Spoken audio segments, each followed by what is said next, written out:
ഫാറൂഖ് എന്ന് പറയുന്ന ഭീമൻ കടന്നു വന്നപ്പോ അവന്റെ നക്കിത്തിന്നാൻ വിപ്ലവ ചാനലിന്റെ വലിയ മാന്യന്മാര് പോകുന്ന കാണുമ്പോൾ എനിക്ക് ഛർദ്ദിക്കാൻ തോന്നുന്നത്.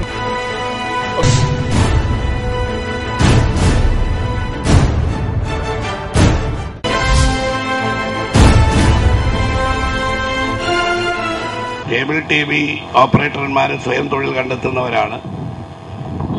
അവർക്ക് ഒരുപാട് ആളുകൾക്ക് ഈ മേഖലയിൽ തൊഴിൽ ചെയ്യാൻ അവസരം കിട്ടുന്നതുകൊണ്ട് ഇത്തരം കാര്യങ്ങളിൽ വളരെ എക്സോർബിറ്റന്റ് ആയിട്ടുള്ള റേറ്റ് ഫിക്സ് ചെയ്യുന്നത് ഒരിക്കലും ഈ വ്യവസായം നിലനിൽക്കുന്നതിന് ഈ തൊഴിലിൽ ഏർപ്പെട്ടിരിക്കുന്നവർക്ക് അവർക്ക് നല്ല നിലയിൽ മുമ്പോട്ട് പോകുന്നതിന് സഹായകരമാവില്ല എന്നുള്ളതുകൊണ്ട് ഒരു പുനർചിന്തനം ഇതിന് വേണമെന്നും ഇലക്ട്രിസിറ്റി ബോർഡ് ഇപ്പോൾ വളരെയേറെ പ്രവർത്തനങ്ങൾക്ക് നിയന്ത്രണ വിധേയമാണ്.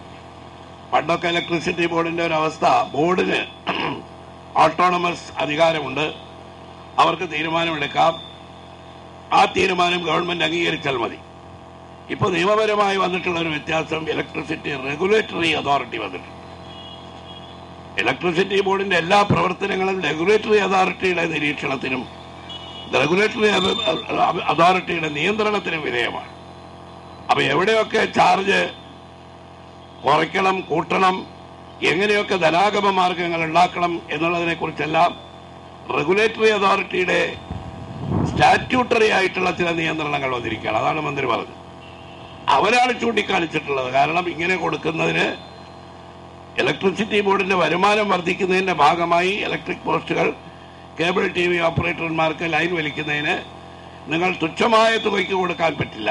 പക്ഷെ അത് അവരെ ബോധ്യപ്പെടുത്താനും കൺവിൻസ് ചെയ്യാനും ഇലക്ട്രിസിറ്റി ബോർഡും ഗവൺമെന്റും തയ്യാറാകണം എന്നാണ് ഞാൻ അദ്ദേഹത്തോട് സംസാരിച്ചപ്പോൾ പറഞ്ഞത്. കാരണം റെഗുലേറ്ററി അതോറിറ്റിയുടെ കൂടി നിയന്ത്രണം, ആ ഒരു മറുവശം കൂടി ഉണ്ട് എന്നുള്ള കാര്യം ഞാൻ ഈ അവസരത്തിൽ പ്രത്യേകമായി നിങ്ങളെ അറിയിക്കുകയാണ്.